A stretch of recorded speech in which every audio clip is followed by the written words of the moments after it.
May kwento about sa isang misteryosong violinist na tumutugtog ng 45 minutes sa isang New York subway.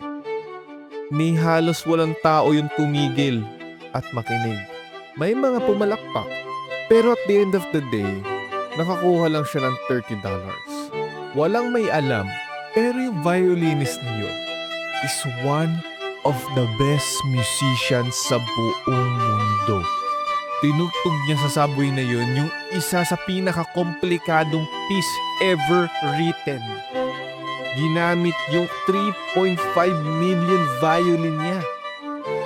Pero, 2 days before, he sold out 2,000 tickets sa isang theater sa Boston, averaging 5,000 pesos per seat.